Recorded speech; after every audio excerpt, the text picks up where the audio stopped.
Mesdames et messieurs, en ce premier jour de printemps, je vous souhaite à toutes et tous la bienvenue à cette conférence pour laquelle j'ai le plaisir d'intervenir comme organisateur et modérateur. Madame la magistrate, mesdames les vice-rectrices, mesdames et messieurs, bienvenue, ravi de vous avoir en présentiel et celles et ceux qui suivent aussi en distanciel. Plusieurs personnes de cette salle sont certainement nées à l'ère Wikipédia dans les années 2000, d'autres probablement à l'ère Google, l'ère des smartphones dans les années 90, et aujourd'hui, peut-être aujourd'hui même, des enfants naissent à l'ère que l'on peut appeler l'ère de l'intelligence artificielle. Et à chacune des technologies, des défis sociétaux similaires ou différents se posent. Par exemple, l'intelligence artificielle questionne le plagiat ou le risque du manque d'esprit critique. Et ces questions se posaient déjà à l'ère Wikipédia. Je me souviens mes neveux qui me disaient qu'ils avaient fait un travail en recopiant une bonne partie de Wikipédia.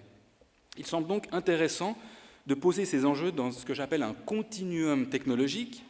Et il semble aussi intéressant de poser ces enjeux dans un continuum d'éducation, puisque les enfants des écoles d'aujourd'hui sont les étudiants des autres écoles de demain, et que chaque établissement, des écoles de la petite enfance secondaire ou des autres écoles, doivent s'efforcer de former des citoyens que j'appelle citoyens numériques responsables.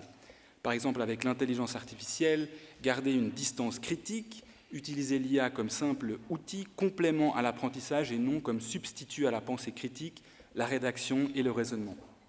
Donc l'objectif principal d'aujourd'hui est de réfléchir collectivement comment façonner l'école du futur, en particulier quelle est la place du numérique et de l'intelligence artificielle au sein des écoles, et je le répète, dans ce continuum temporel, quels enjeux aujourd'hui par rapport aux enjeux précédents, et dans un continuum d'éducation, comment coordonner nos efforts respectifs de la petite enfance à l'université et les autres écoles pour donner ce qu'on appelle souvent une littératie numérique, digital literacy, y compris les questions de fracture numérique, vous savez, ces inégalités sociales qui concernent beaucoup d'enfants qui ne sont pas tous égaux face aux outils numériques, afin que les enfants et les élèves puissent façonner plus tard un futur numérique comme ils l'entendent. Autre objectif, aujourd'hui, est de renforcer le dialogue entre l'université et la cité, ce qui explique pourquoi on a des intervenants du syndicat, la magistrate en charge de l'éducation, dialoguer aussi entre l'université et vous, personnes dans le public qui êtes intéressées ou actives dans ces questions, et ce qui explique pourquoi chacun peut participer au débat, vous soyez chez vous ou avec nous dans la salle, en posant des questions via l'outil Slido que vous avez juste à droite de l'écran, ou alors en levant la main dans la salle, lors de cette deuxième partie de conférence qui va permettre à chacun de collectivement débattre avec nos intervenants. Alors pour parler aujourd'hui, il s'agira essentiellement du prisme que j'appellerais des méthodes d'apprentissage avec 4 spécialistes, David Ray et Richard Emmanuel Estes, enseignants du terrain parce qu'ils enseignent quotidiennement ces questions, la professeure Betrancourt et professeur Emmanuel Saunders, expert en technologie de l'apprentissage, et la magistrate Anne Hilpold, qui est responsable de la politique d'éducation à Genève. Je précise enfin que certains sujets ne seront pas thématisés simplement pour des questions de temps. Je pense par exemple, et ça c'est mon biais vu ma faculté d'origine, la faculté de droit, le droit ne sera pas thématisé comme tel, bien qu'il soulève d'importants défis. Je pense par exemple protection des données, protection de la jeunesse, régulation des deepfakes, des réseaux sociaux ou des applications de messagerie.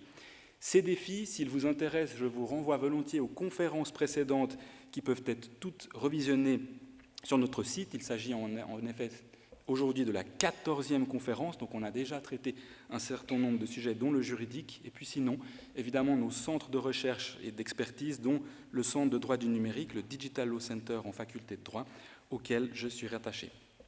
Quelques mots pour le dérouler avant de passer la parole. La conférence est prévue en 2 parties de 45 minutes chacune. La première partie donne la parole à nos 5 experts, que je présenterai au fur et à mesure de leur ordre de passage pour nous exposer en 10 minutes chacun un sujet spécifique. Et puis en deuxième partie, à partir de 19h45, 19h50, nous donnerons la parole au public afin que chacun puisse adresser des questions aux intervenants et intervenantes. Sans plus tarder, j'ai le plaisir d'accueillir le premier intervenant, M. David Ray, pour présenter en 10 minutes les questions d'un point de vue des enseignants, également du syndicat. David Ray est président du syndicat des enseignants romans, également enseignant de français et sciences humaines au cycle d'orientation en Valais, à Derborance, au cycle de Derborance. Il a également été médiateur scolaire et il est engagé syndicalement depuis longtemps, notamment au sein de AVECO, Association du Valais des enseignants du cycle d'orientation. Donc vous voyez, on parlait de continuum, donc il est un petit peu à cheval entre la petite enfance et les autres écoles. Ravi de vous accueillir. Monsieur David Ray, vous avez la parole.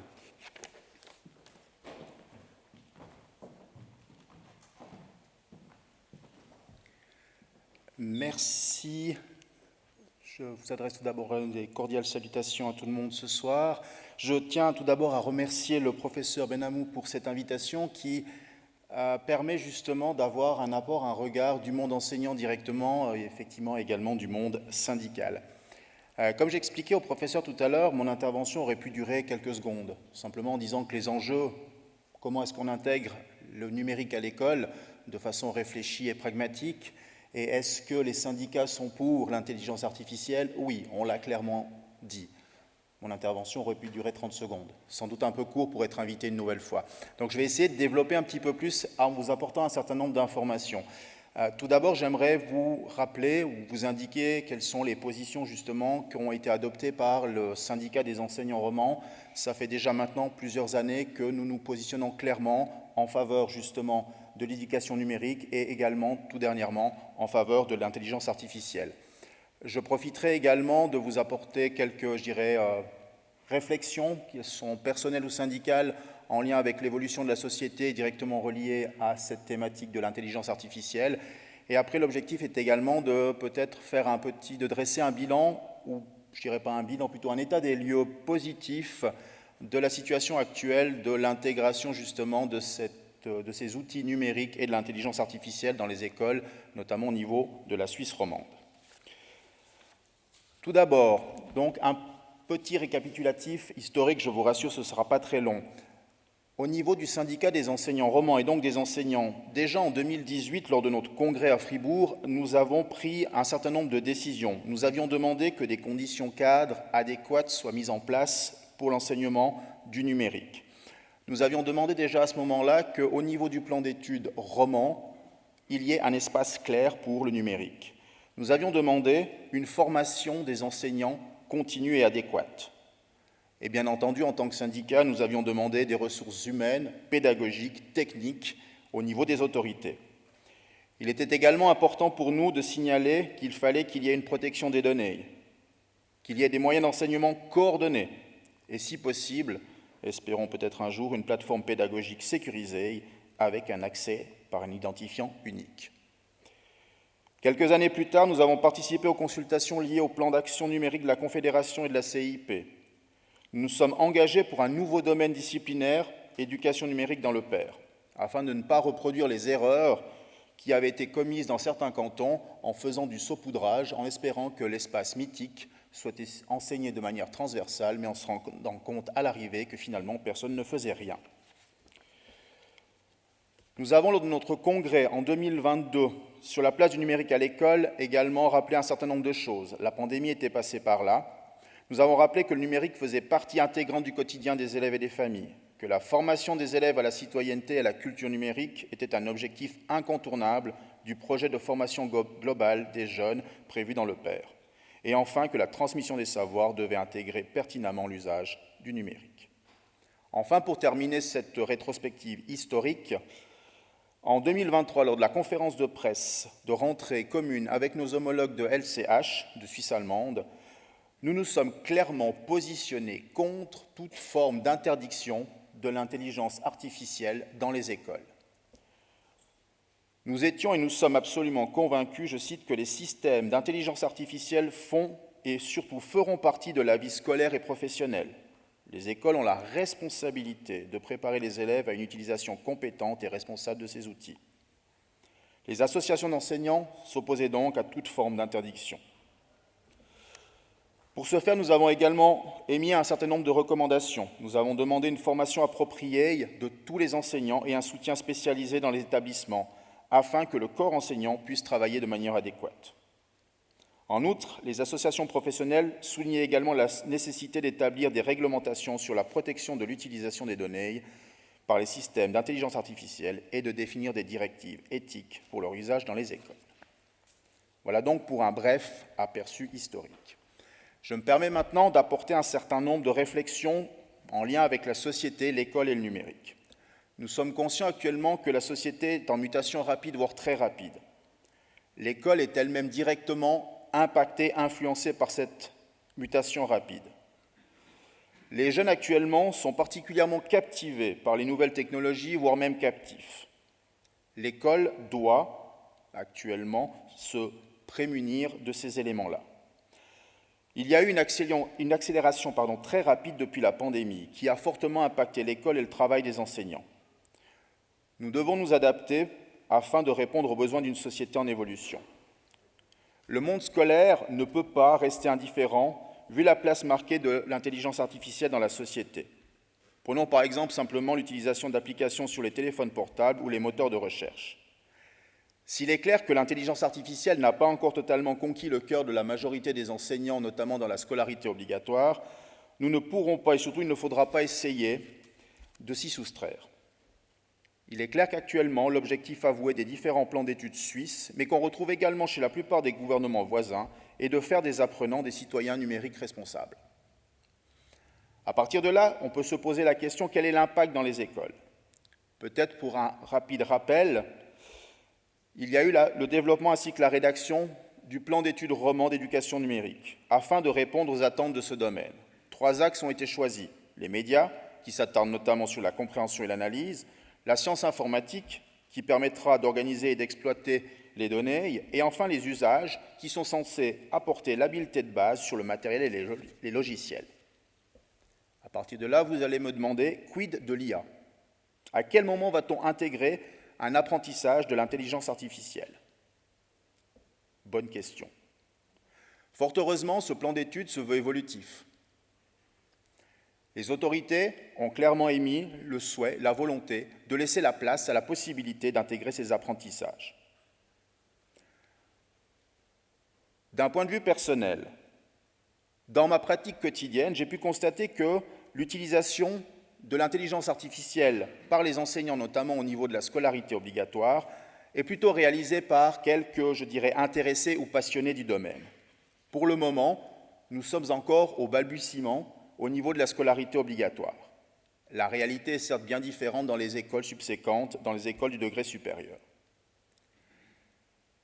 Utilité de l'IA, vous me direz. Je me suis permis simplement de faire quelques recherches afin de définir quelques utilités pour justement la scolarité obligatoire.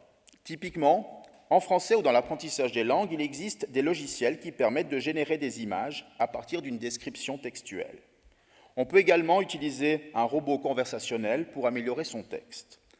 En histoire, il est tout à fait possible de créer des bandes dessinées afin de représenter une civilisation. On peut également, grâce à certaines applications, permettre aux élèves de faire parler des personnages historiques, rendant ainsi la représentation orale beaucoup plus ludique. En éthique et culture religieuse, simplement, un robot conversationnel permet de faire des recherches sur les religions, les croyances, ainsi que les différentes cultures qui façonnent notre humanité.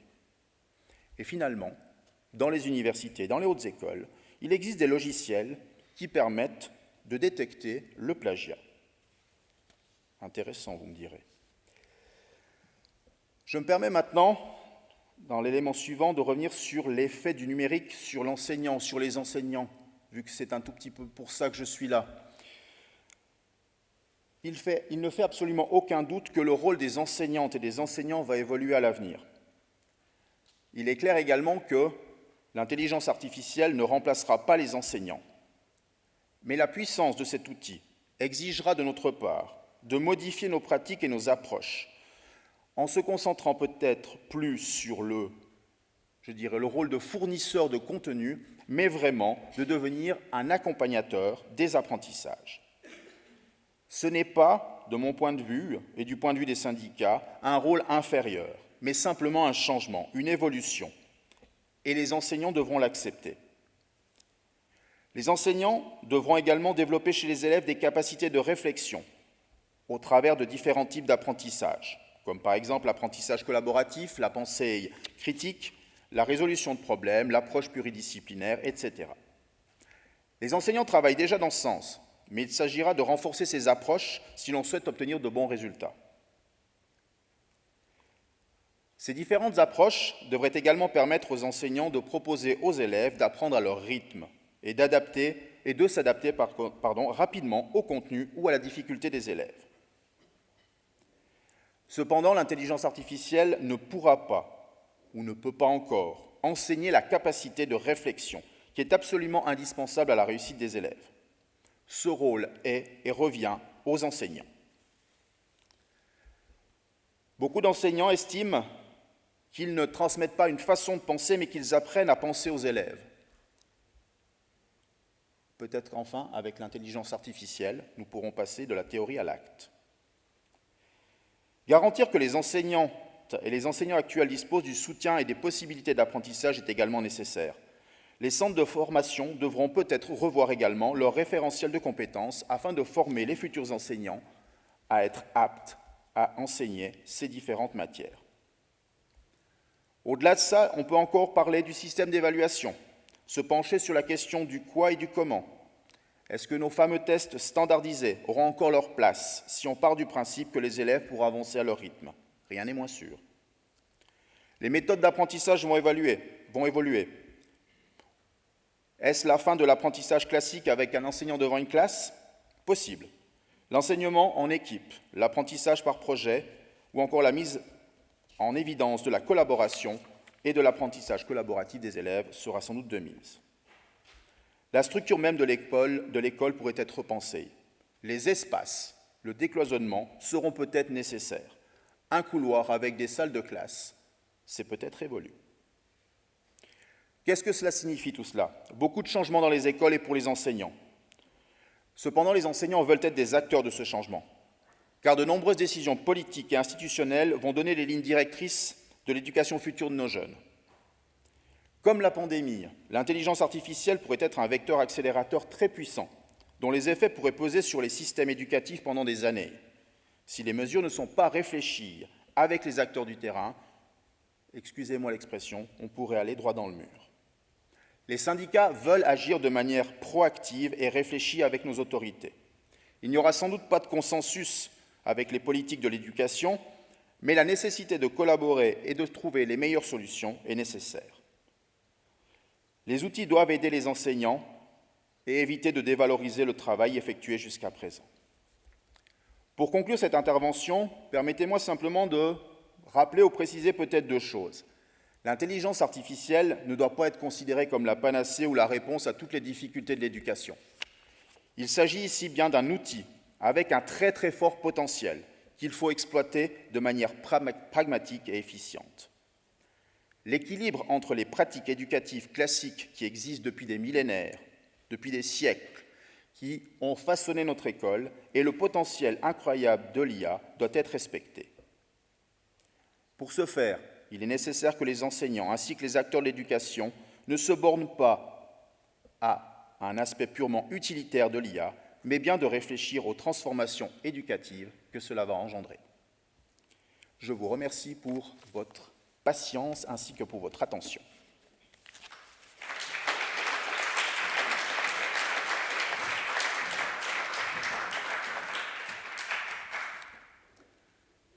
Merci beaucoup à M. David Ray.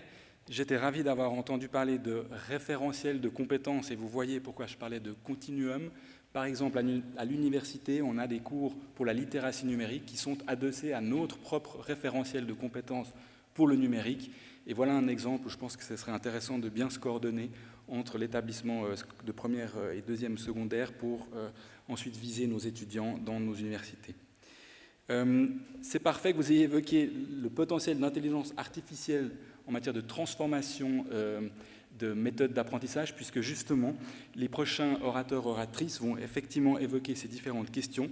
Pour ceci, j'ai le plaisir d'accueillir M. Richard Emmanuel Estes, qui est responsable du service d'appui et du développement académique et professionnel à la HES-SO. Il est agrégé de chimie, docteur en sciences de l'éducation et en philosophie. Notez qu'il a plusieurs passions et activités. J'ai vu de la chimie avec les Olympiades internationales de chimie, aux montres expérimentales avec son kit No Clock. Il a contribué en Suisse et en France significativement aux méthodes pédagogiques, notamment la notion de compréhension, de formation des enseignants, également via sa société Segalis, qui est spécialisée dans la communication scientifique, qu'on peut appeler aussi ingénierie pédagogique, et surtout, il est aujourd'hui membre de la Task Force IA pour la formation de la HES-ESSO, donc grand plaisir de l'accueillir. Je me réjouis beaucoup de vous écouter. Vous avez la parole.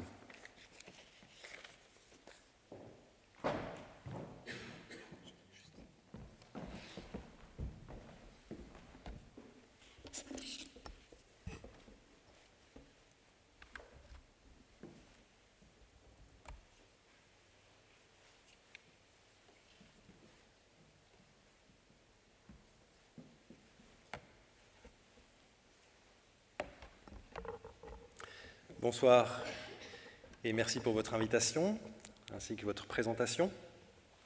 C'est en effet en tant que membre de la Task Force IA pour la formation au sein de la HES-ESSO que j'ai été amené à m'intéresser à la question de l'intelligence artificielle. Mais la première fois que je l'ai rencontré, c'est plutôt en tant que papa, puisque au moment où ChatGPT est sorti, mes 2 enfants étaient en dernière année de secondaire 2 et 100% des élèves de leur classe ont utilisé ChatGPT pour rédiger leur travail de maturité. Non pas pour le rédiger intégralement, mais se sont en tout cas aidés de ChatGPT. Je vais pour ma part tenter d'apporter un point de vue pédagogique donc, sur cette question, un point de vue qui me semble adapté autant aux enseignements obligatoires et secondaires qu'à l'enseignement supérieur. Je précise que je ne suis pas un AI Atola, ni un djihadiste, selon la langue que vous préférez. Je pense même que les derniers développements de l'IA ne constituent globalement pas une bonne nouvelle pour l'humanité. Mais voilà, c'est là, et force est de constater que c'est aussi vertigineux que fascinant, tant du point de vue de la technologie que des enjeux que cette technologie soulève. Alors, quoi qu'il en soit, quoi qu'on en pense, il est nécessaire de comprendre, et voici au moins déjà 3 bonnes raisons de s'intéresser à l'IA en milieu scolaire. Premièrement, s'adapter à la nouvelle réalité qu'elle dessine, en classe et dans la société. Deuxièmement, exploiter ses bénéfices potentiels, comme l'a dit M. Ray, pour enseigner, pour apprendre. Enfin, pour résister à ces externalités les plus sombres, pour une résilience individuelle et collective. Je reviendrai brièvement tout à l'heure sur ces externalités. Il s'agit de résister ou à minima d'apprendre à les gérer et d'apprendre à nos élèves à les gérer. Alors, cette triple problématique, elle est propre aux technologies numériques en général. Elle n'est pas limitée à l'IA, et on aurait pu, dès l'apparition de la calculatrice, dire la même chose. Il se trouve que les enjeux sont tout de même un petit peu plus sérieux, comme l'illustre cette image de dilemme, qui en l'occurrence porte bien son nom. Alors j'aimerais aussi revenir sur la question de l'interdiction, mais avec peut-être une position un tout petit peu plus nuancée que M. Ray. C'est clair que cette question de l'interdiction, elle est récurrente à chaque nouvelle avancée technologique. Et d'ailleurs, on a assez reproché aux enseignants de s'opposer à Wikipédia. Donc la question est valable pour la calculatrice, l'Internet, le Wikipédia, les smartphones, qui continuent à entretenir des controverses pédagogiques. Ce qui est tout à fait normal, parce que l'école, en réalité, est à la croisée de l'appel de la modernité, d'une part, et d'autre part, de la résistance prudente au changement. J'ai demandé à DALL-E de me produire une image qui illustrerait cette idée. Donc le prompt était génère une image d'illustration pour cette phrase. L'école a toujours été à la croisée de l'appel de la modernité et de la résistance prudente au changement. L'image devra représenter des élèves dans des situations traditionnelles d'une part et très futuristes d'autre part. On pourrait discuter un petit moment de cette image et des clichés qui sont véhiculés par l'intelligence artificielle, qui même dans une vision très futuriste continue à aligner les enfants en rang d'oignons derrière des pupitres. Et donc, il semblerait que le fait que l'innovation pédagogique n'accompagne pas toujours l'innovation technologique soit intégré pour DALL-E. Alors, la question, selon moi, de l'interdiction est mal posée car trop binaire. Je dirais, évidemment, il faut l'autoriser, comme l'a dit M. Ray, évidemment, il faut l'interdire dans certaines situations, dans certains cas, mais pour diverses raisons. Une fois que les questions sociétales ont été traitées au niveau politique, une fois que les questions professionnelles ont été traitées au niveau syndical, une fois que le point de vue de la recherche a été intégré, une fois que les juristes se sont exprimés, on doit penser la question en des termes pédagogiques. Qu'est-ce que ça signifie? Pour moi, revenir au b.a.-ba de la pédagogie, c'est repenser, revenir à l'idée de cohérence pédagogique ou d'alignement pédagogique. C'est peut-être le schéma que je montre le plus aux enseignants et enseignantes de la HESSO, des 28 autres écoles dont j'ai la responsabilité de l'accompagnement pédagogique.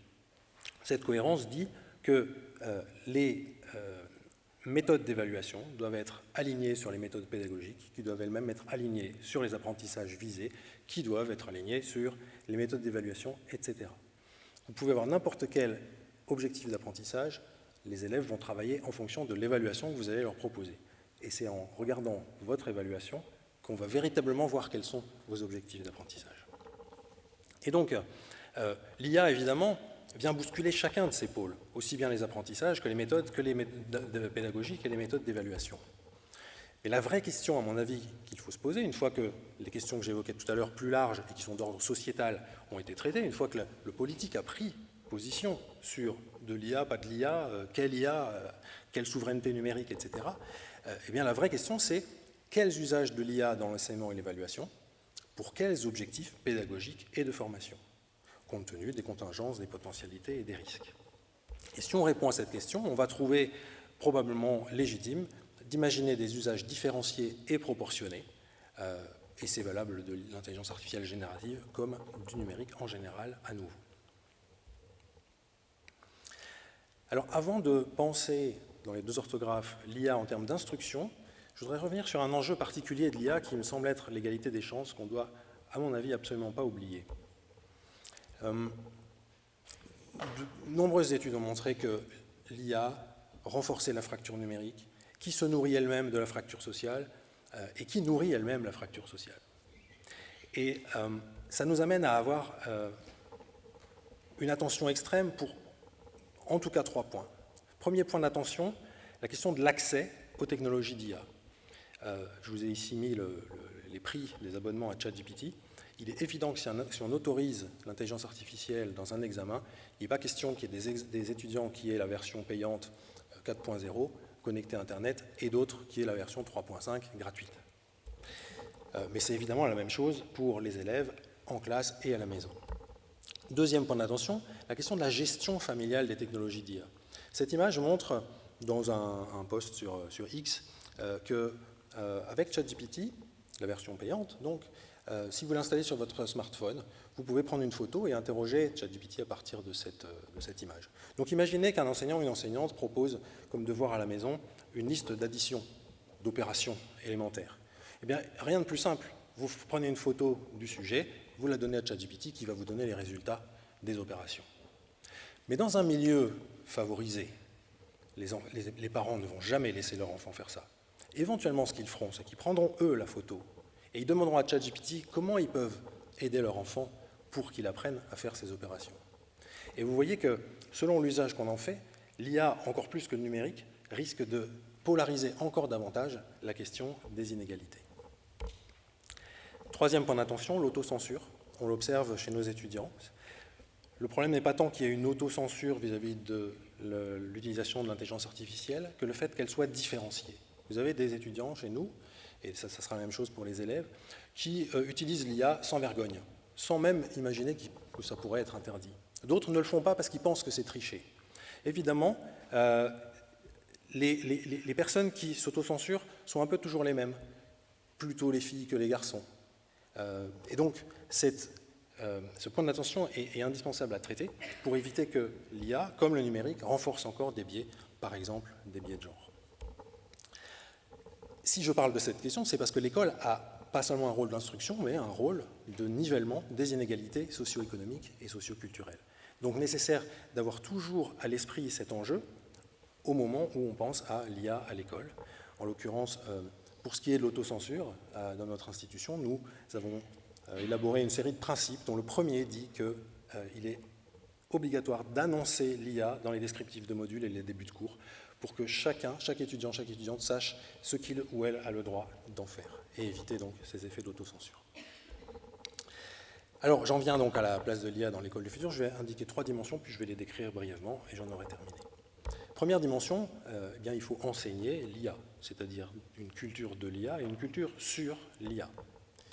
Deuxième dimension, enseigner avec l'IA, c'est-à-dire en voyant l'IA comme une opportunité professionnelle, un outil d'enseignement, une aide à l'apprentissage pour les élèves, mais aussi une donnée technologique et sociétale incontournable. L'IA est là. Troisièmement, enseigner vers un monde d'IA. J'aurais pu dire pour, mais je préfère dire vers, puisque l'IA est là et nos élèves vont vivre dans un monde d'IA. Enseigner vers un monde d'IA, ça suppose penser aux compétences spécifiques et distinctives dont ils auront besoin. À nouveau, ces dimensions ne sont pas propres à l'IA. On peut les penser pour le numérique en général. Et si on regarde les référentiels de compétences numériques, par exemple DISCOMP, qui est l'un des plus utilisés dans l'enseignement supérieur en Europe, ou celui de la HESSO, eh bien on n'a besoin de rien changer.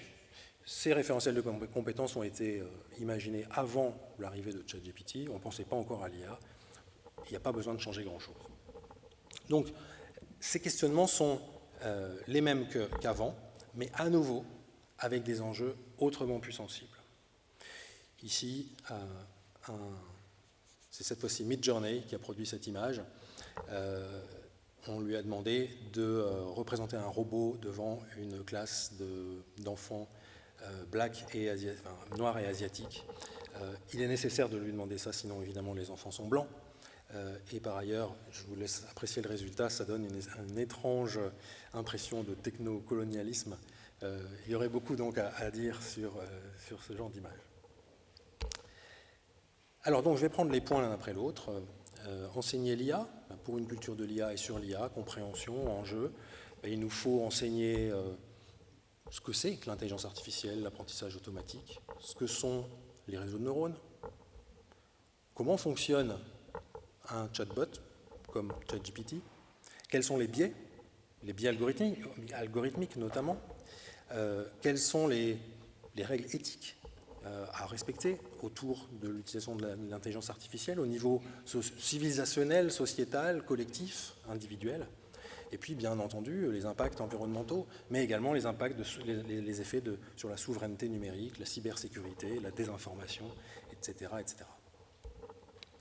Compréhension en jeu, mais aussi utilisation et autonomie chez l'élève. On parlera peut-être de métacognition autour de l'intelligence artificielle. Il est important de peut-être expliquer aux élèves comment on s'adresse à un chatbot. On appelle ça le prompt engineering. Peut-être leur expliquer à quel moment c'est sûr, c'est fiable, et à quel moment c'est risqué.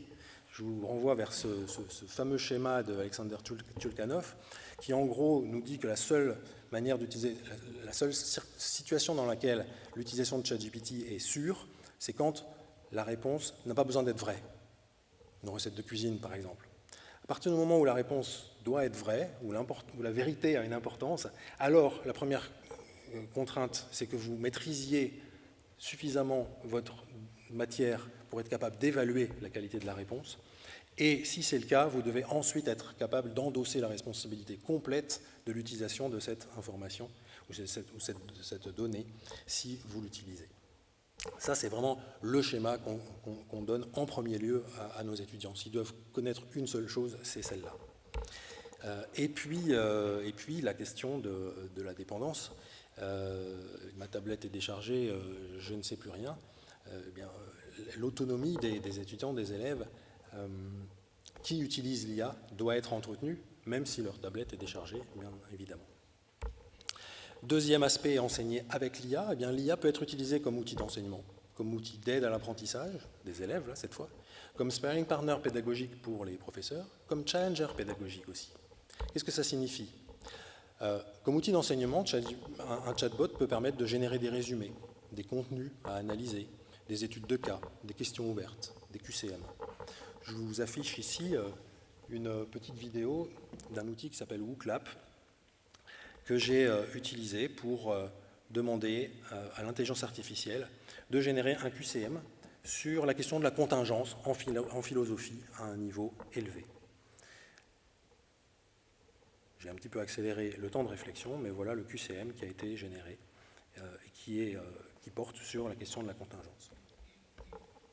Outil d'aide à l'apprentissage, les élèves eux-mêmes peuvent utiliser l'IA pour générer des résumés, des explications, trouver des idées originales, imaginer des questions pour réviser des examens. Ma fille demandait avant la matu à ChatGPT quelles questions est-ce que mon enseignant pourrait me poser sur tel et tel sujet. Et puis après, lui demander ce qu'il en pensait.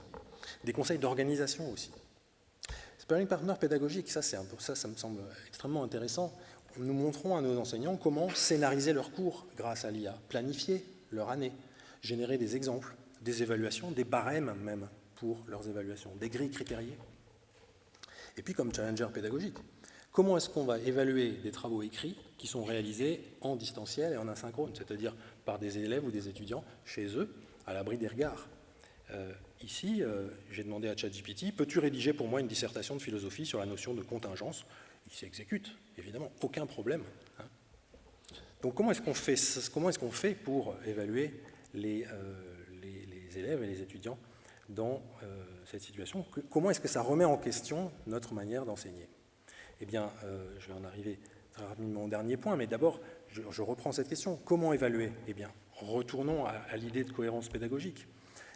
Pour savoir comment évaluer, je dois réfléchir à comment je vais donner mon cours. Mais comment je donne mon cours, ça dépend de comment je veux faire apprendre mes élèves. Du reste, c'est vraiment ça qui s'appelle enseigner. C'est ce que je dis souvent à nos enseignants. Enseigner, c'est pas donner son cours, c'est faire apprendre les élèves, c'est faire apprendre les étudiants. Et pour savoir comment faire apprendre mes élèves, eh bien, il faut d'abord que je me demande ce qu'ils doivent apprendre. Donc, que doivent apprendre nos élèves? Eh bien, c'est une question qui se gère avec ou sans IA, mais en tout cas, on doit tenir compte du fait que l'IA existe. Et que doivent apprendre nos élèves, eux qui vont vivre, étudier, puis travailler dans un monde d'IA? Eh bien, c'est une question qu'on doit se poser en permanence. J'ai identifié quatre catégories d'apprentissage. D'abord des savoirs, des savoir-faire, des savoir-être traditionnels. Ce qu'ils devaient apprendre avant, finalement, mais peut-être pas tout. Il y a peut-être des choses qui vont être déplacées par l'intelligence artificielle. Puis des compétences numériques, évidemment, comme avant, mais dont la maîtrise de l'IA maintenant est ce que j'évoquais tout à l'heure. Et puis des compétences spécifiques, c'est-à-dire des compétences de contrôle de l'IA et de vie dans un monde d'IA. Ça, c'est nouveau en revanche. Savoir contrôler l'IA et savoir développer les compétences qui permettent de vivre dans un monde d'IA. Puis enfin, des compétences distinctives. Les compétences dont l'IA ne dispose pas, qui sont un peu ce qui nous reste. Et là, je vous invite à prendre connaissance de ce document que je ne vais pas décrire. Vous connaissez peut-être la taxonomie de Bloom, qui a été révisée par un certain nombre d'auteurs, mais elle décrit des niveaux taxonomiques d'apprentissage cognitif. Et ce collègue, donc, qui s'appelle Moon, de l'université d'Oregon State, a proposé de distinguer, pour chacun de ces niveaux, les capacités de l'IA générative, un chatbot par exemple, et puis d'essayer de décrire ce qui restait aux humains, les compétences humaines distinctives, qui sont beaucoup des soft skills, comme vous pouvez voir, pensée critique, créativité, imagination, etc. Alors voilà ce que sont ces compétences distinctives. Et finalement, ce que ça nous amène à penser, en tout cas dans notre institution, et c'est également ce que je donnerais comme conseil pour les écoles, c'est d'essayer de sortir d'une logique disciplinaire par les contenus pour aller vers une approche pédagogique par compétences. Par chance, à la HESSO, c'est notre fonds de commerce. Toutes les filières, les 70 filières, sont construites sur des référentiels de compétences. Je l'évoque puisque M. Benhamou l'évoquait tout à l'heure. Et ça me semble être une piste assez intéressante à poursuivre. On en parlera peut-être tout à l'heure. Merci pour votre attention.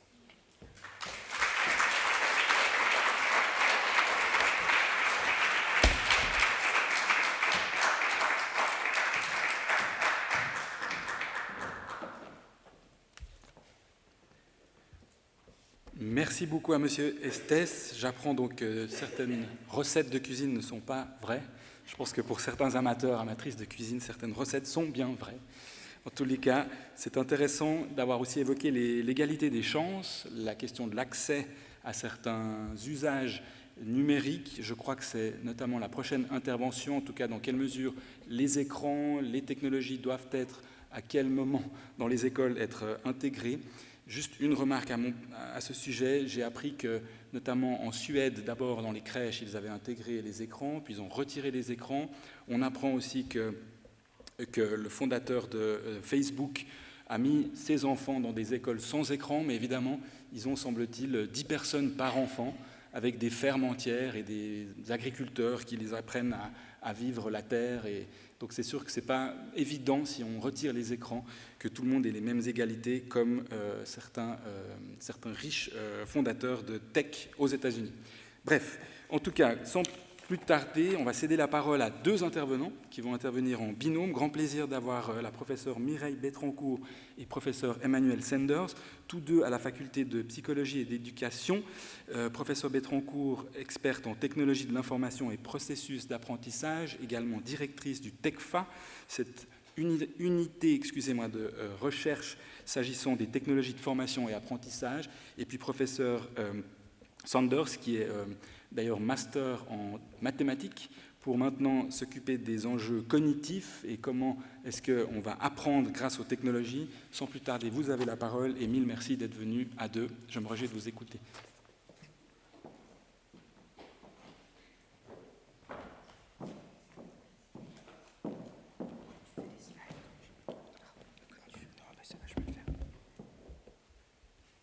Bien, merci beaucoup de cette invitation. Nous en sommes très heureux. Et donc, tout d'abord, lorsqu'il s'agit de cette question des enjeux du numérique pour l'école du XXIe siècle, on a eu la même idée que Richard Emmanuel Estes, c'est-à-dire on a posé la question à Dali aussi, et cette fois, nous, ce qu'on lui a demandé, c'est comment serait l'école du futur avec des technologies avancées. Alors, on va aussi se demander si cette vision, est-ce qu'elle n'est pas remplie de clichés.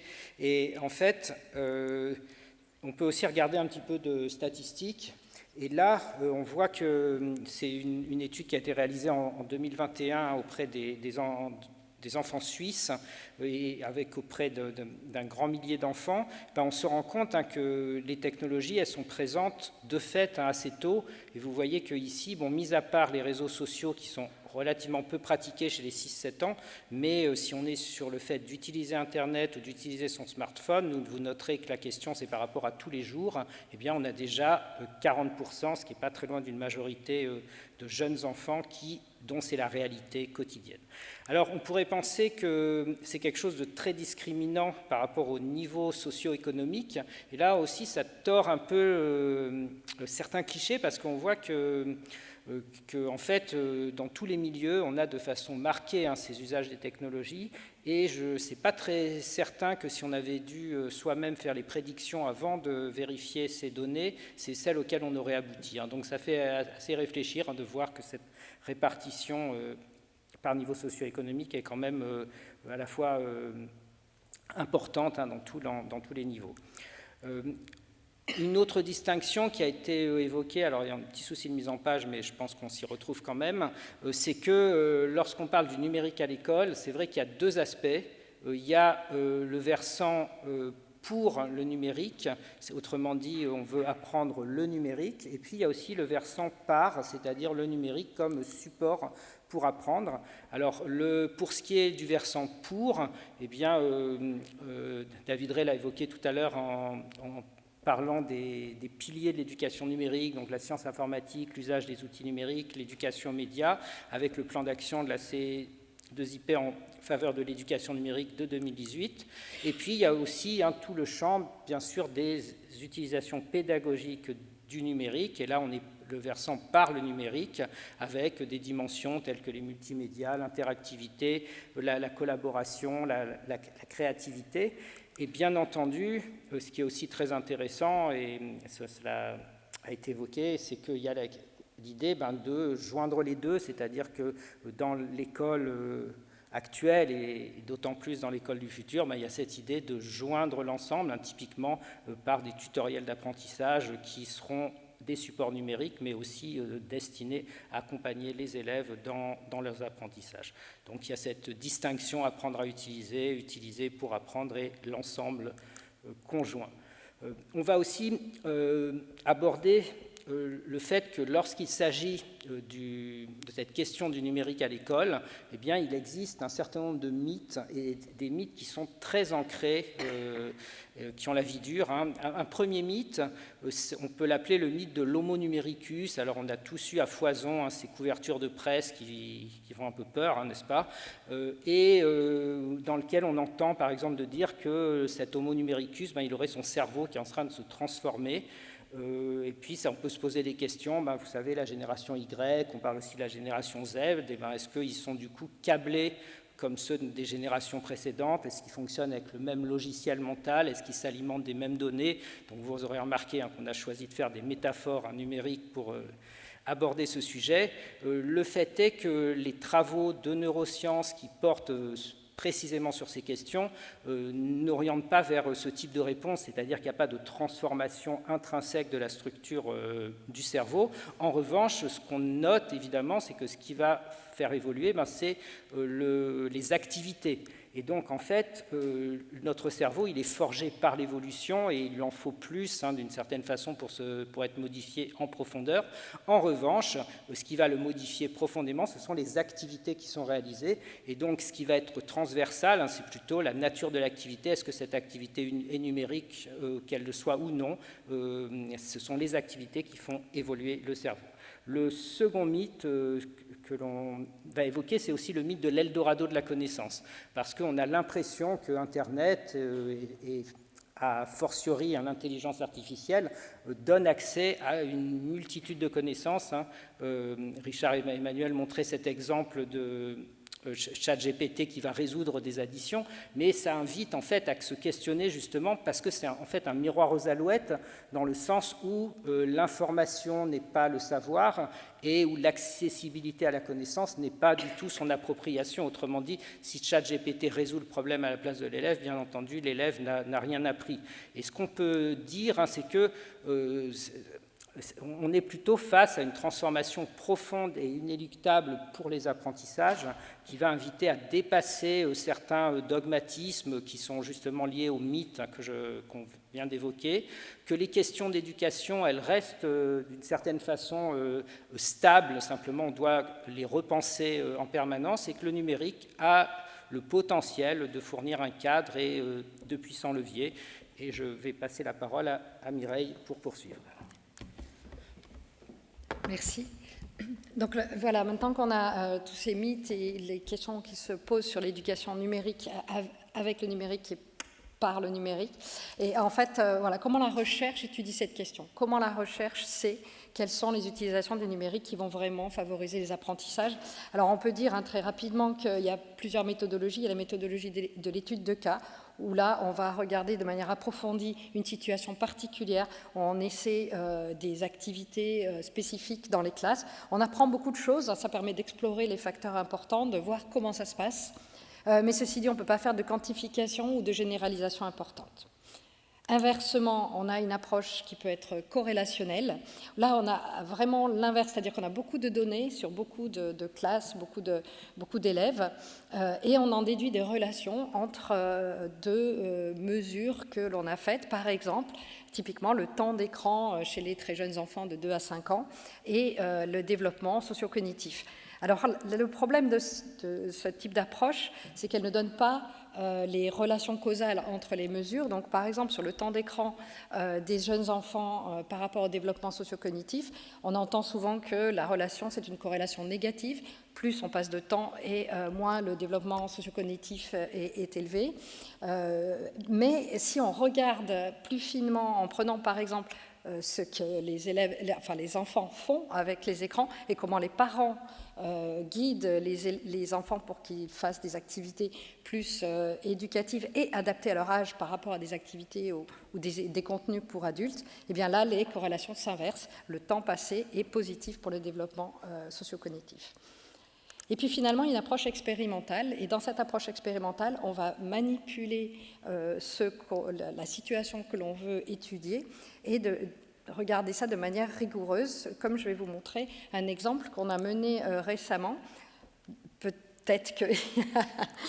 on va voir, oui. Alors, petit souci d'apparition des transparents, mais on va s'en sortir quand même. Donc, c'est une étude qu'on a menée justement en partenariat avec la DGEO du DIP de Genève, et notamment le service enseignement et évaluation, ainsi que le SRED, qui est le service de recherche en éducation, et nous, l'Université de Genève. Et la question, que vous ne voyez pas donc, était de savoir quels étaient l'effet de nouvelles activités en éducation numérique sur les apprentissages des élèves. On avait aussi un aspect enseignant dont je n'aurai pas le temps de parler. Mais là, alors, ce que je voulais vous montrer, c'est dans l'approche expérimentale comparative, ce qu'on fait, c'est qu'on sélectionne un nombre de classes important. Dans les classes expérimentale, on a un ensemble d'activités, de séquences pédagogiques qui sont menées. Et on compare à la fois, dans cette classe expérimentale, on fait des pré-tests, c'est-à-dire on fait des items de test avant les séquences pédagogiques, et puis ensuite après les séquences pédagogiques. Donc là, en l'occurrence, on a fait 2 post-tests, et on compare ça à d'autres classes qui sont aléatoirement choisies, qui, elles, font uniquement les tests, donc pré-tests et post-tests, au même moment que les classes qui ont les séquences pédagogiques. Et donc, on a fait ça sur les activités d'éducation numérique. Et là, rapidement, juste pour vous montrer qu'en fait, au-delà de ce qu'on pourrait penser être justement apprentissage très instrumental, très opératoire de ces technologies, on a par exemple des activités qui travaillent sur l'esprit critique et la flexibilité cognitive, comme par exemple la prise de perspective avec les petits Lego, où on essaie de faire travailler les élèves pour reproduire les cadrages. Juste les enfants de 3P, 4P, peut-être vous n'avez pas cette référence, c'est les enfants de 6-7 ans, donc on est chez des enfants très jeunes. Et donc les enfants peuvent reproduire avec des Legos ou en prenant eux-mêmes la photo. Ensuite, on a de la catégorisation multiple, c'est-à-dire où on amène les élèves à réaliser que sur une même image, on pourrait avoir des objets qui ont des statuts multiples, comme par exemple le crochet au mur, qui est aussi une trottinette dans une des images qui est montrée. Deuxième branche qui est plutôt sciences informatiques, et en fait on va au-delà aussi de l'apprentissage de l'informatique, on a ce qu'on appelle la pensée computationnelle, qui est la capacité de résoudre des problèmes de façon à ce qu'on puisse les proposer par exemple à la machine, et ce qui permet aussi d'apprendre, de donner les bases de la programmation. Donc là, on peut faire des activités sur papier et puis des activités avec des petits automates comme la Bluebot qui équipe les classes à Genève. Et donc, on a aussi donc, les items de test très rapidement qui sont des items de test papier-crayon qui ressemblent fortement à ce qui est fait pendant les activités, qui sont passés donc avant, après, dans les classes expérimentales et les classes contrôle. Et donc, si on regarde les résultats globaux, on observe, donc je vais juste un peu décrire, donc on a les 323 élèves qui ont fait tout, les pré-tests, les post-tests et les activités. Et donc, on voit le vert, c'est la science informatique, et l'orange, tout ce qui est médias et usages. Donc, on voit que dans les 2 groupes, même le groupe qui fait que les tests, il y a déjà simplement le fait de faire des activités papier-crayon sur les mêmes choses qui déclenche déjà un apprentissage. Mais dans le groupe, les classes expérimentales, le gain d'apprentissage est meilleur, et ça peut être vérifié statistiquement, que ce gain d'apprentissage est meilleur quand on a eu des séquences pédagogiques, ce qui est rassurant par rapport au travail qui a été fait. Et si vous vous rappelez le schéma, il y avait assez peu de séquences pédagogiques. Les sciences informatiques, avec seulement 3 séquences, on arrive à ce résultat. Donc, pour conclure, en fait, sur l'école du XXIe siècle, la moitié des contenus qui a sauté, ce qui est assez intéressant en termes de... Donc, ce qui a été marqué au début, c'est qu'en fait, les technologies numériques, c'est aussi un moyen, peut-être, de répondre à des enjeux de l'école du futur, mais en tout cas du XXIe siècle, c'est-à-dire d'aujourd'hui. Notamment donner ces compétences qui sont utiles, comme on l'a dit dans toutes les interventions, par rapport à la société telle qu'elle est aujourd'hui, indépendamment de l'école, et puis également peut-être aussi une piste pour résoudre certains enjeux importants de l'école, comme par exemple l'inclusion, la différenciation pédagogique avec des enfants avec des besoins spécifiques. Et finalement, de penser les choses avec ce qu'on appelle les technologies capacitantes, c'est-à-dire de penser les technologies comme donnant des capacités supplémentaires, notamment par rapport au soutien des apprentissages des élèves, et se baser aussi sur des validations scientifiques des activités ou des principes. Et puis, pour finir, dernière phrase, effectivement, de se dire c'est le soutien aussi à l'enseignement, et donc je fais effectivement en lien avec ce qui a été présenté aussi tout à l'heure, c'est-à-dire de prendre en compte absolument la pratique enseignante, la formation et tout ce qui s'ensuit pour que les choses se passent au mieux. Et c'est ce qu'on avait fait justement avec cette recherche que je vous ai montrée.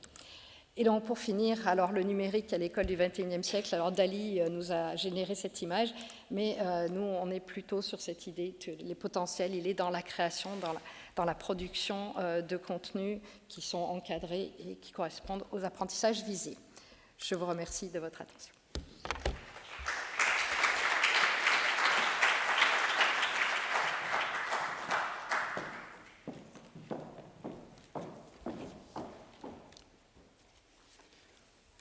Merci beaucoup, professeur Betrancourt et Sanders. Sans plus tarder, j'ai le grand plaisir d'accueillir la magistrate conseillère d'État en charge du département de l'instruction publique de Genève, Madame Anne Hilpold, qui est avocate de formation, qui a été auparavant conseillère municipale de Carouge, puis conseillère administrative à Carouge, déjà à cette époque chargée de la petite enfance, et aujourd'hui elle occupe effectivement le poste en charge du DIP, donc grand plaisir de l'accueillir. Mille merci d'être venu. Vous avez la parole.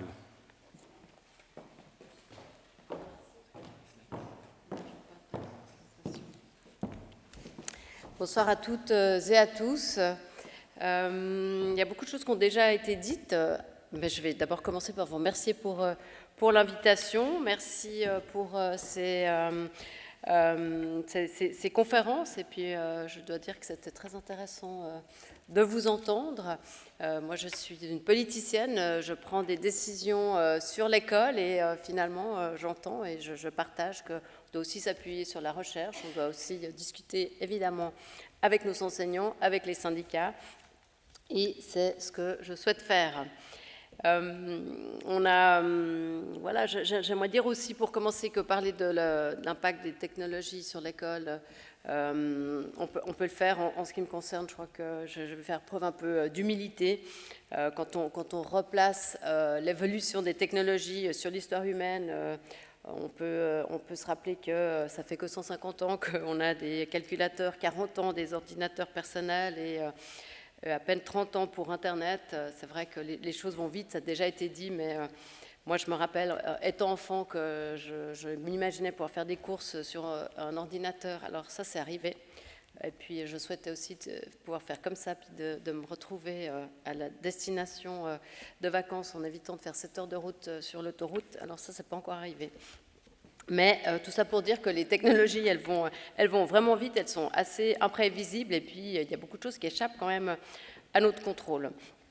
Et donc le défi pour l'école, l'école du futur, c'est de savoir comment on va s'adapter à un système qui est complexe avec des vagues de changements techniques et sociaux qui sont toujours plus rapides et comment on ne se fait pas déborder, comment on s'assure qu'on va dans le bon sens et qu'on arrive à suivre tout ça de façon ultra rapide.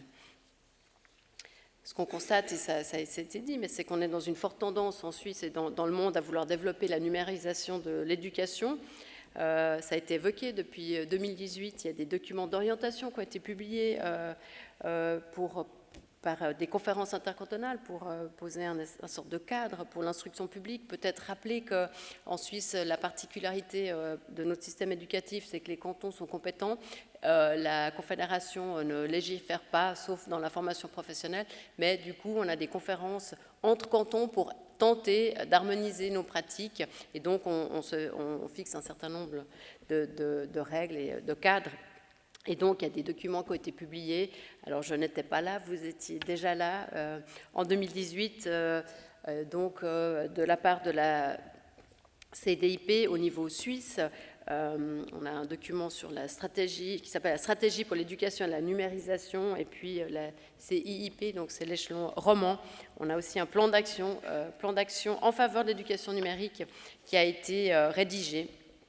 Et donc les cantons n'ont pas ménagé leurs efforts pour se fixer un certain nombre de règles et puis aussi d'investir dans des infrastructures, dans des applications. Et puis on a aussi parlé de formation continue, il y a un certain nombre de choses qui ont été mises en place. Donc je faisais référence à 2018 et puis après on a vu, ça a aussi été relevé la crise du Covid qui nous a poussé à développer de manière assez rapide des moyens pour être de plus en plus connectés. Et ça n'a pas échappé évidemment à nos écoles, puisque en 2 jours, les élèves se sont retrouvés avec un compte, devoir suivre des cours en ligne, à se retrouver des documents sur des applications ou par mail. Donc forcément que Genève, on s'inscrit dans ce mouvement, mais on a quand même quelques spécificités qu'on ne partage pas forcément avec tous les cantons suisses. Je ne vais pas revenir sur... on a parlé de ces 3 piliers en fait, de la science informatique, des usages et des médias, donc ce qu'on entend dans l'éducation numérique et qu'on applique évidemment chez nous. Et puis à Genève aussi, on a aussi un document, l'école au service de la citoyenneté numérique. On a pensé à cette citoyenneté numérique, qu'est-ce qu'on veut faire, qu'est-ce qu'on transmet aux élèves, quelles connaissances, quelles compétences sont nécessaires pour jouer un rôle ensuite de citoyennes, de citoyens qui sont responsables dans des sociétés qui vont être bouleversées par ces progrès technologiques. Et donc, on parle aussi de futurs citoyens numériques qui vont arriver dans cette société de plus en plus connectée, de plus en plus digitalisée. Je voulais peut-être revenir sur la question de l'éducation numérique, alors telle qu'on l'entend et telle qu'on l'a définie pour nous. C'est l'éducation au numérique, par opposition à l'éducation par le numérique, ça a aussi été mentionné.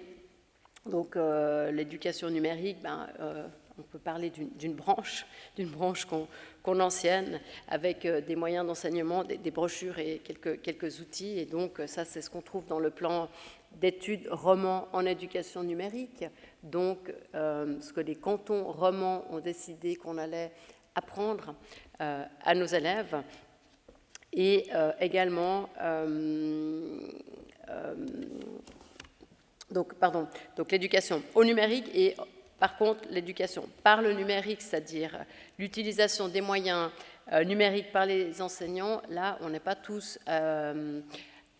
au même endroit, si je peux m'exprimer ainsi, en fonction des cantons. Genève est un peu plus frileux, si je peux dire, par rapport à d'autres cantons. Le Parlement a aussi eu son mot à dire lorsque nous avons fait voter des projets d'investissement pour des outils, des tablettes, et nous avons un moratoire sur les tablettes pour les enfants de la 1P à la 4P, et donc que nous appliquons et que nous considérons plutôt juste. Donc une approche assez prudente à Genève sur l'éducation par le numérique. Ce qui n'est pas sans poser de problème parce que quand on voit ces séquences pédagogiques, on est aussi censé apprendre à nos élèves à reproduire des sons, à reproduire des images. Et il m'a été demandé à un moment donné, mais comment on allait appliquer, transmettre ces compétences-là sur les tout-petits, parce qu'à un moment donné, il était question d'investir dans des dictaphones, d'investir dans des appareils de photo. Et en même temps, on me dit, mais enfin, il n'y a plus personne qui achète des dictaphones, il n'y a plus personne qui fournit, qui vend des appareils de photo, comment on va faire pour le service après-vente? Donc, on est dans ce moment où finalement, on a des cantons qui vont un peu plus vite que nous, on regarde un peu ce qui se passe, on n'applique pas tout complètement, on fait effectivement... quelques, j'allais dire essais, c'est pas le bon mot, mais quelques études et on regarde, mais clairement la question va se poser dans quelques années par rapport à ce moratoire, jusqu'à quand il va durer, mais vous dire que notre approche avec une éducation par le numérique est vraiment prudente dans notre canton. Quand bien même, ça a été dit aussi, on sait que pour certains élèves, notamment des élèves, les 10, donc ceux qui ont des troubles de dyslexie, de dysorthographie, d'un certain nombre de problématiques, peuvent être aidés par des outils, par des tablettes, par un certain nombre de ces outils. Alors, en l'espèce, on l'admet et j'ai souhaité que ces élèves, indépendamment de leur âge, puissent bénéficier des tablettes parce que finalement, c'est dans leur intérêt et c'est lié à ces troubles. Et donc, les tablettes peuvent être utiles dans certains cas. Et donc, notre école du futur, elle sera plutôt parcimonieuse à ce stade. Donc on introduit graduellement des outils numériques. Peut-être dire aussi qu'on est dans un système étatique, contrairement à certaines écoles privées qui sont très agiles et qui sont aussi, pour certaines, très en avance, dans un état où les choses prennent du temps et dire aussi qu'on n'a pas non plus même le Wi-Fi dans tous les bâtiments et qu'on est en train aujourd'hui d'équiper nos bâtiments en Wi-Fi. Donc c'est vrai que l'État est parfois pas très agile et nous mettons un certain temps à suivre dans une société et situation qui va extrêmement vite.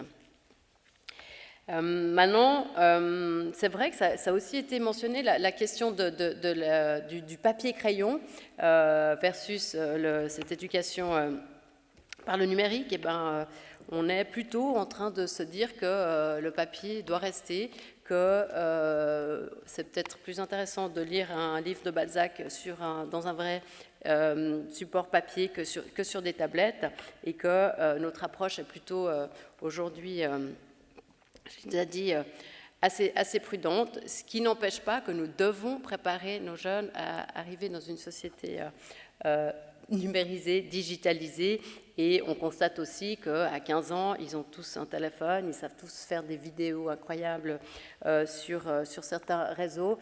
En revanche, quand il s'agit de faire un document Word et de l'imprimer ou de transformer en PDF ou de remplir un formulaire en ligne, ça devient très compliqué. Et là, on a vraiment un enjeu de leur transmettre ces savoirs-là. Donc à ce stade, on est plutôt dans une école plutôt hybride. Donc l'éducation au numérique, oui, non par le numérique ou pas si rapidement que ça. On a aussi des questions qui se posent sur les équipements. On parlait aussi de ces inégalités sociales. Aujourd'hui, on l'a vu déjà avec la réforme le CFC Commerce. On a maintenant une nouvelle ordonnance qui nous demande que les jeunes apprennent par compétence, mais avec leur propre matériel informatique, donc avec le fameux Bring Your Own Device. Donc on était très inquiets, ça a commencé à la rentrée 23, on a prévu des fonds pour des jeunes qui n'auraient pas forcément le matériel. Finalement, on se rend compte qu'il y a beaucoup de jeunes et de familles qui ont déjà des ordinateurs, mais ça peut poser un certain nombre de problèmes. Ce qu'on constate aussi, c'est qu'ils doivent acquérir non plus des livres, des brochures qui font qu'ils achètent la première année, ils achètent un certain nombre de livres, la deuxième, ils complètent. Aujourd'hui, ils doivent tout acheter d'un coup, c'est un coût quand même qui est important, et si finalement ils arrêtent au bout d'une année, qu'est-ce qu'ils font alors qu'ils ont beaucoup investi? Là, il y a des questions qui se posent aussi sur l'équipement qu'on attend des élèves. Ensuite, un autre enjeu, c'est la question de la souveraineté numérique, elle se pose aussi. On a vu, je le disais, avec le Covid, on a équipé tous les jeunes, ça a été fait très vite et plutôt bien, avec des adresses e-mail, avec des applications, mais est-ce qu'on est sûr de la confidentialité, que nos données sont gardées de manière sûre? Où elles sont stockées? Donc, on fait appel, évidemment, on peut parler des GAFAM, Google, Microsoft, etc. On a des demandes plutôt légitimes de stocker les données en Suisse. Est-ce qu'on a les moyens? Comment on le fait? Qu'est-ce qu'on développe? Est-ce qu'on le fait nous? Et nous, on a un vrai enjeu à Genève parce qu'on a un projet de loi qui nous demande de dégoogliser nos outils pour les élèves du cycle, en tout cas. On sera les seuls, les autres cantons ont tous accès à ces grands opérateurs. Et à quel coût, pour se dire qu'ensuite ils vont tous retourner et ils doivent aussi savoir utiliser ces applications, ces mails, etc. Sur l'intelligence artificielle, dire que, oui, on doit absolument en tenir compte. On n'est pas dans l'interdiction, on est plutôt aujourd'hui dans comment on l'intègre. On a vu à quel point c'est arrivé tellement vite. En 2022, on ne parlait pas de ChatGPT. En 2023, tout le monde en parlait. Et le DIP a mis sur place une formation très rapidement pour les enseignants. Et puis les questions qui se posent, c'est effectivement comment on évalue, qu'est-ce qu'on évalue? Est-ce que finalement c'est le résultat final ou est-ce que c'est la méthode de réflexion sur un travail de matu? Donc il y a beaucoup de questions qui se posent. Je pense qu'on peut pas faire sans. Je parlais des calculateurs avant, mais quand on a inventé la machine à calculer, voilà, elle est là, on fait avec et c'est très bien. Ça n'empêche pas qu'on enseigne les maths à nos élèves. mais on doit aussi être extrêmement attentif. Et pour moi, il y a un vrai challenge aussi, c'est d'éveiller chez nos jeunes un esprit critique, c'est-à-dire de savoir discerner le faux du vrai.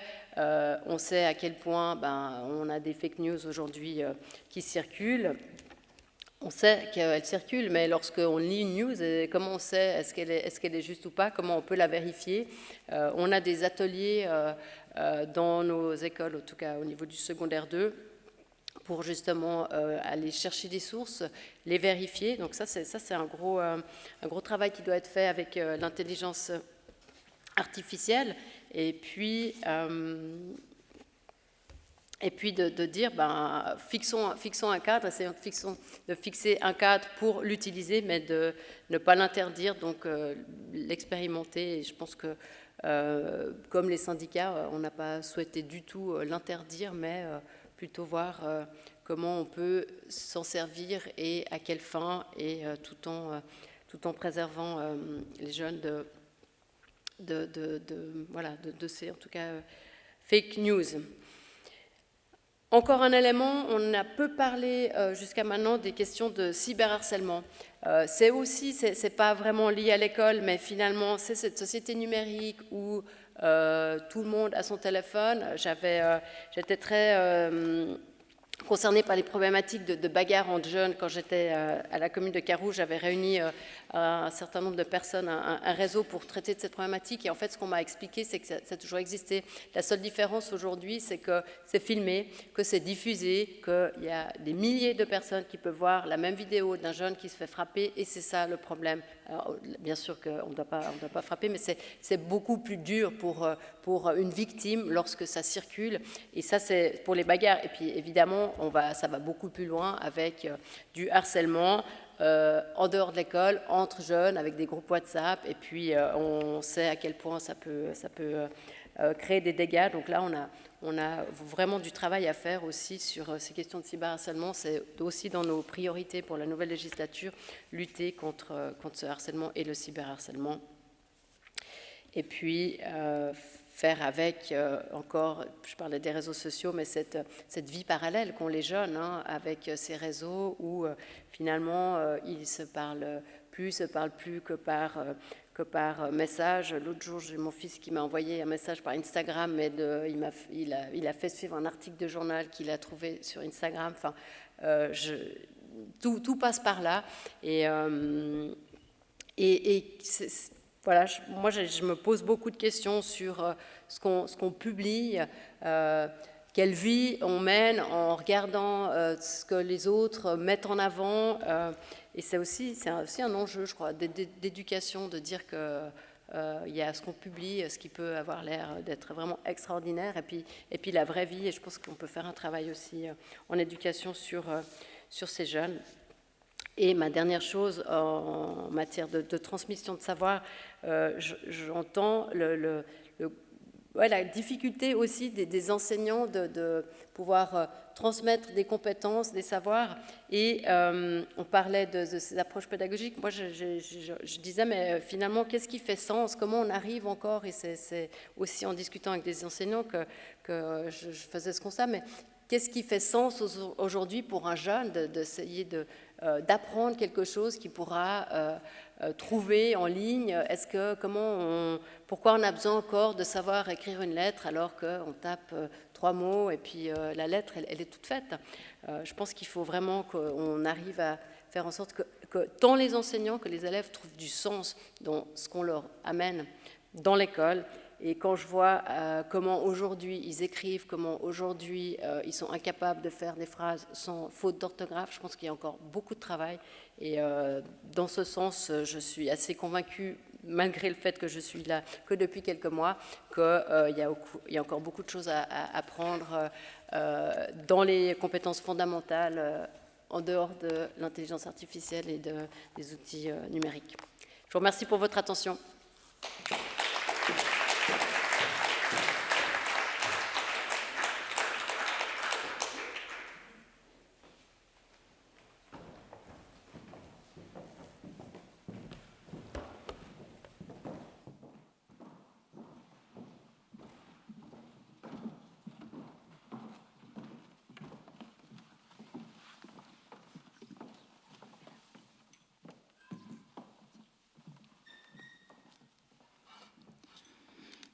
Bien, merci infiniment à nos orateurs, oratrices. Nous avons un peu plus de 10 minutes pour une quinzaine de questions sur Slido et je présume que dans la salle, vous avez aussi des interrogations. Je vais proposer que plutôt que vous débattiez entre vous, que j'adresse les questions spécifiquement à quel intervenant et puis si vous pouvez faire des réponses les plus courtes possibles. Je vais prendre d'abord Slido et puis j'espère qu'on peut prendre des questions dans la salle. Alors, première question est adressée à M. David Rey. Je vais en sélectionner une seule. Quelqu'un demande sur Slido comment aborder le sujet du numérique dans les écoles avec les parents. Et je présume que c'est effectivement cette problématique aussi des inégalités ou de la fracture numérique, puisque si les écoles font leur travail, on sait que les parents ont une responsabilité aussi vis-à-vis de la littératie numérique. Donc, comment faire? Est-ce que l'école a un rôle à jouer vis-à-vis des parents? Comment dialoguez-vous avec eux? Alors effectivement, le dialogue avec les parents est absolument essentiel. Je pense que quelle que soit la thématique ou le domaine, il faut que le dialogue soit vraiment explicite, que l'école puisse clairement exprimer aux parents quelles sont les attentes, quels sont les éventuels besoins, tout en respectant effectivement cette différence, ces distinctions sociales qui peuvent exister et d'éviter justement d'aller imposer à des parents peut-être des outils ou des moyens numériques qu'ils ne pourraient pas avoir à disposition.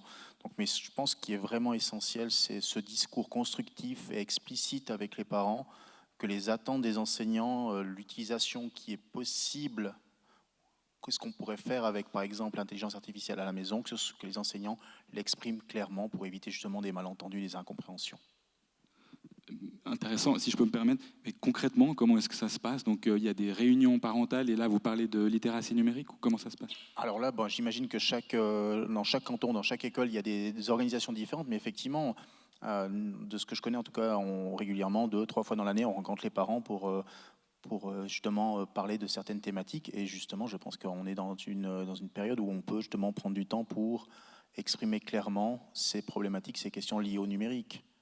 Mais ça doit se faire effectivement, et ça fait partie du cahier des charges des écoles et des enseignants, justement, de prendre du temps avec les parents pour leur exprimer clairement quelles sont les attentes de l'école. Si ça ne se fait pas, c'est là qu'on va rentrer dans des conflits, des incompréhensions, et là, ce serait très, très mauvais pour la collaboration. Merci beaucoup. Je vois que les autres intervenants s'auto-censurent, mais si vraiment il y a une réponse que vous souhaitez, n'hésitez quand même pas. En tout cas, merci de votre compréhension. Donc, Monsieur Estes, une question qui vous est adressée.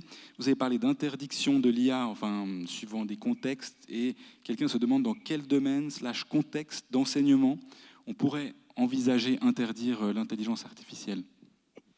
Oui, quand j'ai dit interdire, c'est en tout cas le limiter dans certains contextes. Si typiquement vous voulez faire travailler des enfants sur du calcul mental, vous ne leur laissez pas leur calculatrice. Donc c'est la même question en fait. Par contre, là où à mon avis on ne peut pas l'interdire, c'est la maison. Et donc si vous ne voulez pas que les élèves l'utilisent, il faut faire des épreuves ou des tests qui ne nécessitent pas l'usage ou qui ne permettent pas de l'utiliser. Et sinon, si vous savez qu'ils vont l'utiliser, il faut imaginer des tests pour lesquels l'utilisation de l'IA ne sera pas déterminante. Et ça évitera d'évaluer la capacité de l'élève à utiliser l'IA ou la capacité de ses parents à utiliser l'IA, mais ça permettra d'évaluer la compétence de l'élève dans le cadre d'une utilisation d'une IA.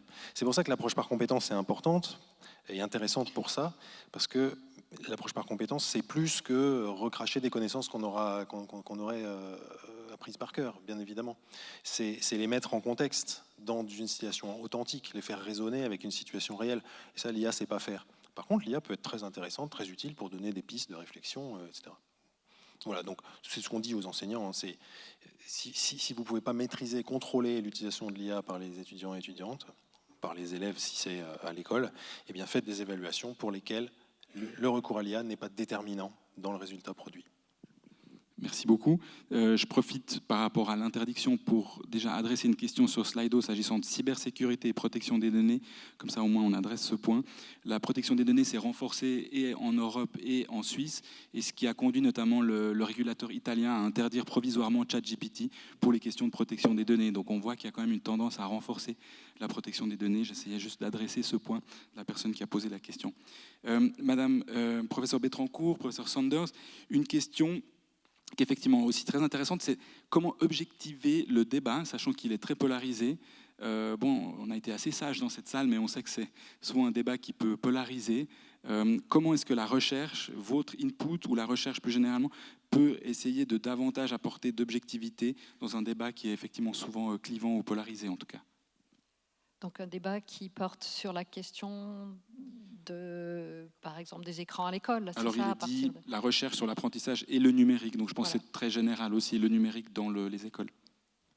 Alors pour répondre un peu généralement, comme on l'a présenté, il y a plusieurs méthodes de recherche. Donc en fait, la recherche, elle regarde non seulement des études particulières, mais en fait, ce qu'elle essaie de comprendre, c'est les principes derrière, et donc de travailler sur des principes qui sont basés sur des modèles théoriques qui sont avérés par différentes études, et à partir de ça, effectivement, d'évaluer de différentes manières si les apprentissages tels qu'on les a pensés se déroulent avec le numérique, par exemple, de manière prévue. Pour le dire rapidement, c'est-à-dire qu'on a suffisamment finalement d'études au bout d'un moment pour faire des méta-analyses ou des revues de littérature qui n'amènent pas juste un résultat, mais un ensemble de résultats et dont on peut voir la cohérence aussi. Et c'est comme ça qu'on arrive à avancer, en ayant des principes qu'on arrive à déterminer si les choses, comment les choses se situent par rapport à ça.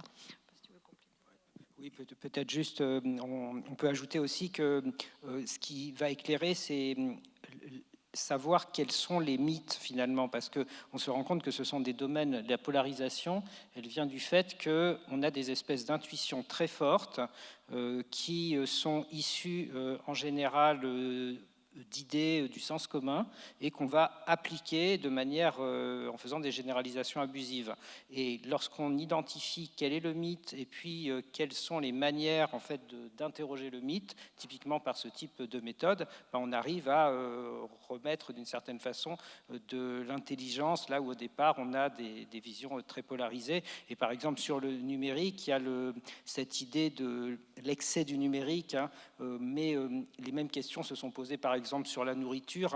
Il y a d'ailleurs l'expression d'obésité numérique qui est utilisée aux États-Unis, et on a tous conscience qu'il y a besoin de politiques publiques, que c'est important de pousser à une alimentation saine. Ce type de parallèle, ça aide à repenser des débats qui sinon sont très vite caricaturaux. Merci beaucoup. Probablement connecté à cette réponse, je me tourne vers la magistrate Madame Hilpolt. Quelqu'un se demande comment expliquer la prudence genevoise s'agissant de l'éducation numérique. Je présume que c'est lié au moratoire. Et question incidente aussi, est-ce que les écoles privées ne sont pas en avance par rapport aux écoles publiques sur ce point ? Alors oui, les écoles privées sont en avance, certaines. En tout cas, je ne connais pas toutes leurs méthodes d'enseignement par et au numérique, mais il me semble qu'elles sont un peu en avance. Cette prudence sur je pense que c'est lié, avec ce moratoire, c'est lié aussi à cette question de risques liés aux abus d'écran. Et c'est vrai qu'on a aussi toujours cette contradiction de dire il ne faut pas trop d'écran pour les enfants, ça va avoir des effets très néfastes sur leur santé. Et puis, du coup, leur donner une tablette, on a l'impression, c'est ce que j'ai pu comprendre des débats auxquels je n'ai pas participé, parce que je n'étais pas encore en charge, que ils vont passer leur journée à l'école devant une tablette. Ce qui n'était pas le cas. Maintenant, on le fait pour les plus grands, avec ce qu'on appelle ces séquences pédagogiques, on a des outils numériques, mais c'est quand même assez contrôlé. Et puis, oui, les écoles privées, tous les élèves ont des tablettes pour certaines, et d'autres cantons d'ailleurs sont partis plus rapidement ou ont beaucoup plus investi dans les outils pour les élèves que Genève. Donc, on fait aussi un peu avec la loi qu'on a. Ça revient à l'exemple mentionné précédemment de Mark Zuckerberg qui a mis ses enfants dans des écoles sans écran, mais avec 10 intervenants par élève pour s'occuper de lui apprendre à cultiver la terre et autres accompagnements. Il nous reste 3 minutes. Je propose qu'on prenne en tout cas 2 questions dans la salle, si tant est qu'il y en a. Ce serait d'ailleurs bienvenu. Je vois qu'il y a une main qui se lève. Oui, volontiers, monsieur. Ouais. Bonsoir. Les interventions ce soir étaient principalement centrées sur la technologie. Donc, je vais vous poser une question centrée sur les apprenants. Quels sont aujourd'hui les besoins des apprenants, les limites et les obstacles qu'ils rencontrent à l'école? Et est-ce que les technologies du futur pourront y répondre ou non? Et surtout, est-ce que les élèves de demain seront curieux, stimulés et heureux d'aller à l'école? Qui souhaite répondre? En fait, peut-être déjà dire qu'effectivement, les besoins, c'est un peu la conclusion qu'on avait aussi dans notre intervention, c'est que justement, les technologies peuvent aussi aider à répondre à des besoins que l'on constate pour les élèves. Alors, outre le fait de toutes les compétences dont tout le monde a parlé, qui étaient nécessaires de nos jours pour faire face à ce monde numérique, c'est également quand même un atout pour répondre à des questions qui sont liées justement, par exemple, à tout ce qui est différence d'apprentissage ou des questions, par exemple, aussi linguistiques ou d'inclusion. Donc, en fait, on peut aussi avancer comme ça.